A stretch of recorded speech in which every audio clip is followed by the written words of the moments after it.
Alors pourquoi lancer une entreprise de tuning aujourd'hui en France alors que tout le monde m'a dit jusqu'à maintenant que c'était une mauvaise idée? Dans cette vidéo, je vais t'expliquer pourquoi j'ai décidé de créer ma propre boîte, pourquoi faire une boîte dans le tuning et surtout comment je compte créer une entreprise saine, indépendante et capable de se battre avec les plus grands noms. Alors je t'explique, je vais pas te faire un blabla marketing.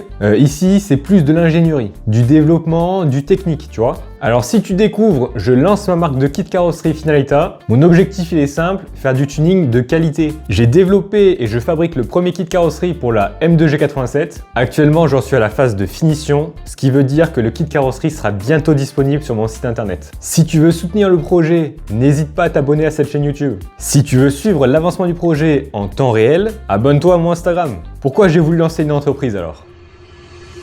Alors pour comprendre pourquoi j'ai voulu lancer une marque de tuning, de kit carrosserie, il faut remonter bien en arrière. Donc il y a 10 ans de cela, je rentrais en première SSI, donc sciences de l'ingénieur. Donc en gros c'est bac S, sauf que tu vires la SVT et tu remplaces par les sciences de l'ingénieur, tout simplement. Et en gros ça te rajoute 7 heures de travail, moitié électronique, moitié mécanique. En gros c'est là que j'ai appris toutes les bases de l'ingénierie, que ce soit le binaire, la mécanique, les prémices de l'électronique et aussi un peu de programmation. Mais c'est surtout le point de départ de tout ce qui m'arrive aujourd'hui. J'y ai découvert la CAO, donc conception assistée par ordinateur, une masterclass. Alors j'avais déjà touché à la 3D quand j'étais au collège. Avec un très bon pote à moi, on utilisait Cinema 4D, on bidouillait 2-3 trucs, mais c'était rien de sérieux quoi. La CAO, c'était complètement autre chose. Mais disons que j'avais une petite base. Avec la CAO, j'ai vraiment découvert une vraie démarche de conception. Dis-toi qu'à l'époque, on avait les licences à jour sur les PC du lycée, donc masterclass. Et en gros, ce que j'ai appris, c'est dessiner des pièces à partir de plans 2D, que ce soit des pignons, des pièces mécaniques très simples dans l'ensemble. Et surtout en dernière année, on commençait à faire des pièces un peu plus complexes. Alors, je vais être honnête avec toi. Honnêtement, j'étais à fond. C'est la première fois de ma vie où j'ai eu la sensation d'être vraiment doué à quelque chose. Et vraiment, vraiment. Alors, je te le dis, avec le recul, ce que je faisais, c'était éclaté.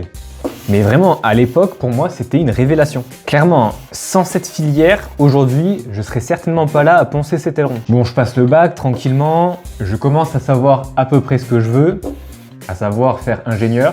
Je sais ce que je veux, mais ça reste assez flou, hein, le comment du pourquoi, bof. Une chose est sûre, c'est qu'après le bac, je ne voulais absolument pas de classe préparatoire. Je voulais pas charbonner, hein, tout simplement. Du coup, ce que je fais, c'est que je pars en DUT GE2I, donc génie électrique, informatique, industriel. Alors, est-ce que ça m'intéressait? Non. Et tu vois, pourtant, paradoxalement, ça a été sûrement l'une, voire les 2 meilleures années de ma vie. Du simple fait que ça ne m'intéressait pas, tout ce qui est moteur triphasé, courant continu, analyse des signaux, programmation C, tout ça, j'en avais, mais alors, rien à faire. Et à partir du moment où j'ai eu ce déclic, où je savais que j'en avais rien à faire, que ça m'intéressait pas, bah ça m'a libéré. Je me suis dit, je vais profiter un peu, tu vois. Ah, je peux te dire, j'ai bien profité. Du coup, bah, je me suis contenté d'avoir juste la moyenne, ce qui fait que j'ai eu 10 à mon DUT, mais par contre, j'ai rien foutu. Je peux te le dire maintenant, la majorité de mon temps à cette époque-là, Counter-Strike, Forza Horizon et beaucoup de sport. Le tout nourri, logé, blanchi, la grande vie. En dernière année, j'ai fait un stage en entreprise dans une boîte qui conçoit et fabrique des imprimantes 3D, donc en France. Là-bas, j'y ai fait du développement logiciel, la conception de pièces sur mesure, du grand classique. Mais c'est à ce moment-là que j'ai vraiment eu un déclic, et pas des moindres. J'ai su que je voulais aller en école d'ingénieur, absolument. Mais j'ai su aussi une chose très claire, je ne travaillerai pas toute ma vie pour quelqu'un d'autre. Donc à l'époque, je devais avoir 19 ans, je pense. Donc ce que je fais après mon DUT, c'est que je passe par une classe préparatoire. On y revient au final. J'y ai appris des trucs que je n'utiliserai plus jamais. Développer une série de Fourier, tout ça, voilà. Par contre, je te le dis, hein, à la sortie de la prépa, tu te sens invincible. Tu te sens le roi du monde. Tu te dis, si j'ai réussi ma prépa, et à l'époque, je l'avais bien réussi, j'avais fini 3e au classement, t'as l'impression que tu peux absolument tout faire. Avec le temps, je pense que je me suis rendu compte que je pensais ça sous l'effet de l'endorphine à cause du travail, hein, voilà, de l'euphorie, et très certainement aussi à cause de la fatigue. Vraiment, quand tu sors de prépa, t'es un gros nulard. Bon, une fois que j'ai validé le concours, j'intègre les mines d'Alès en spécialité mécatronique, option performance industrielle, et je fais le tout en alternance, donc moitié entreprise, moitié école. Et je peux te dire que dès mon arrivée, j'ai eu une certitude, je ne finirai pas ingénieur.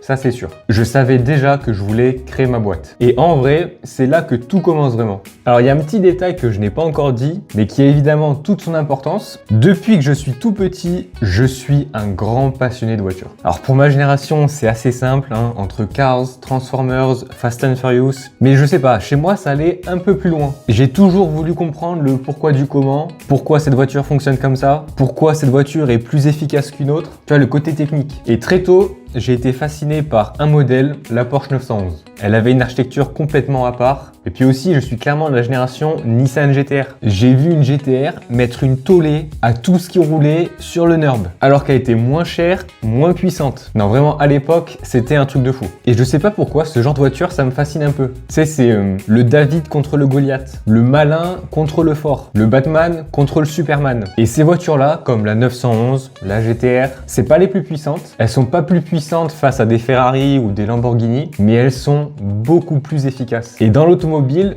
c'est ce qui me passionne. C'est jamais le plus fort qui gagne, c'est le plus malin. Et si tu y réfléchis bien, le tuning c'est un peu ça. Le tuning, c'est le mec dans son garage avec sa petite voiture qui cherche à rivaliser avec les grandes institutions, comme Porsche, Ferrari, entre autres. Faire mieux que les gros avec ses propres moyens. Alors, j'ai toujours su que je voulais travailler dans l'automobile. Mais paradoxalement, je déteste le monde de l'automobile. C'est ultra élitiste. Et encore pire dans le monde du sport auto. Aujourd'hui, le sport auto, c'est Jean-Eudes et Philibert qui louent une 296 GT3 pour la saison, payent une équipe complète, des mécanos, des ingénieurs. Ils claquent 600 000 € et ils sont contents. Alors, c'est cool, vraiment. Mais moi, ça me fait pas trop rêver, tu vois. Pareil pour Porsche. Je suis un grand fan de Porsche. Mais je déteste les Porschistes. Il y a juste à regarder la couverture des magazines spécialisés Porsche. Achat, revente, investissement, cote. Ça n'a plus rien à voir avec les bagnoles. C'est vraiment tout dans l'argent. Et tu vois, le tuning, il vient complètement contrecarrer tout ça. Quoique, aujourd'hui, ça tend vers ça aussi. Mais le mec qui fait du tuning, souvent, il a son petit garage de quartier. Il entretient toutes les voitures du village, là. Et à côté, il se monte une E36 qui fait moins de 7 minutes sur le NURB. Et ça, tu vois, ça me fait rêver. Parce qu'il y a de la recherche, il y a du développement, il y a des tests, il y a du vrai travail.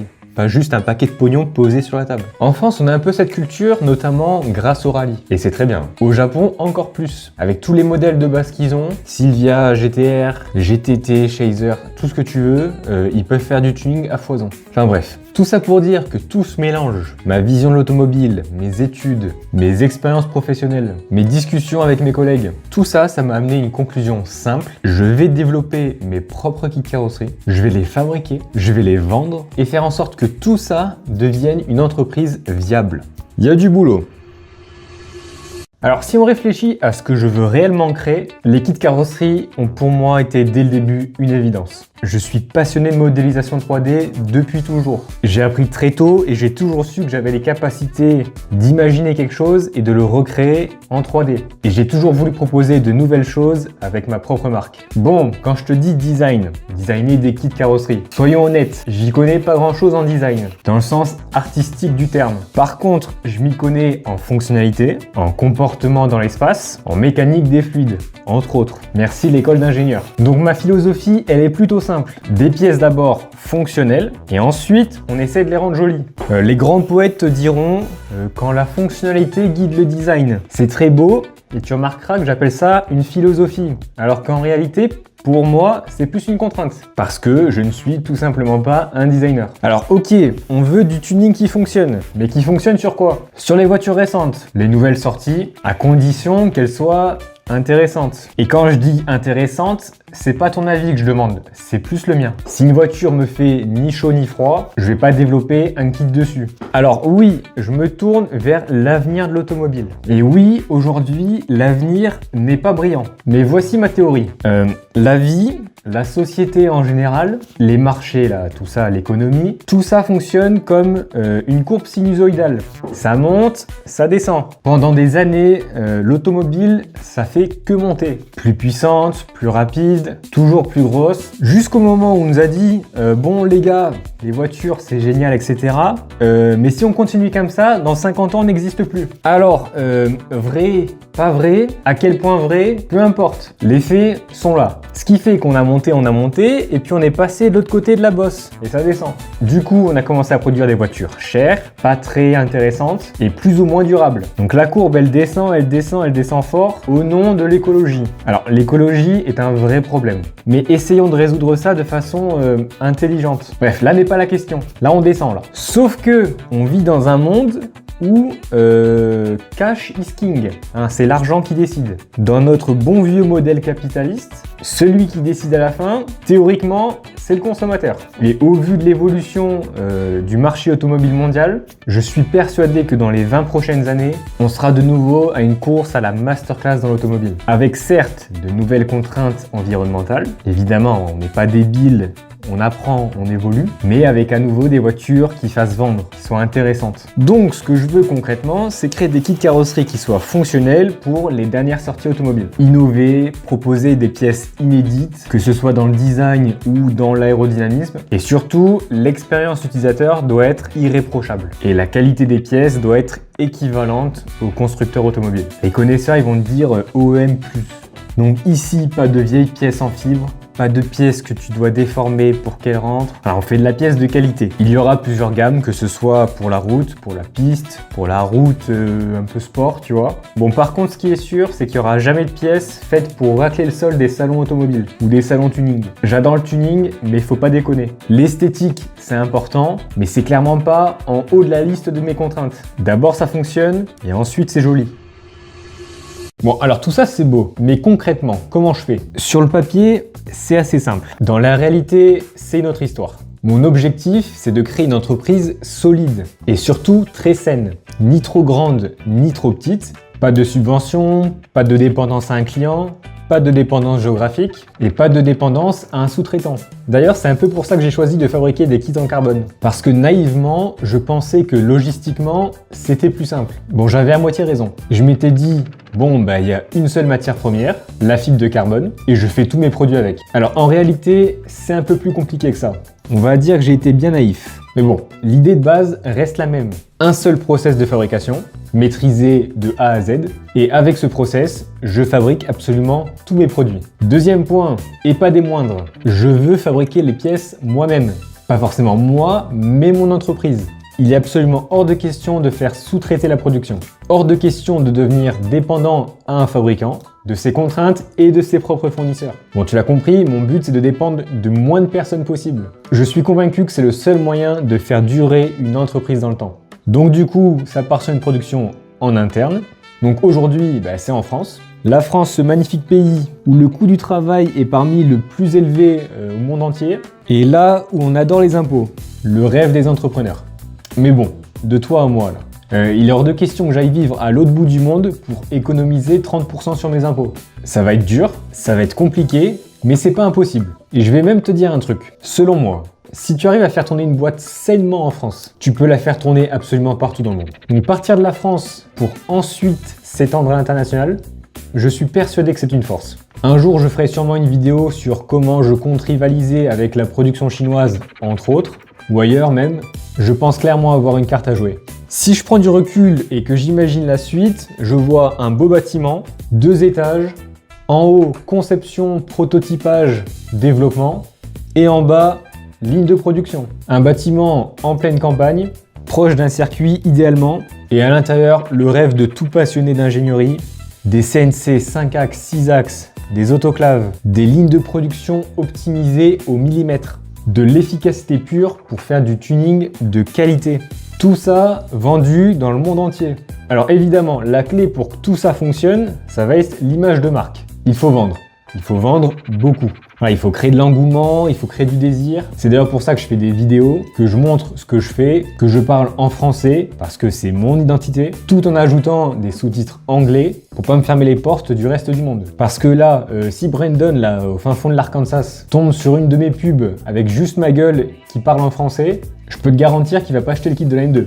Voilà. C'est ce à quoi j'aspire. Voilà pourquoi je me démène tous les jours. Créer une entreprise saine, innovante et unique. Mon but, il n'est pas compliqué, hein. C'est juste bosser à fond pour vivre de ma passion. Et ma passion, c'est faire du tuning de qualité pour aller taper les plus gros en haut là. Avec le temps, on y arrivera.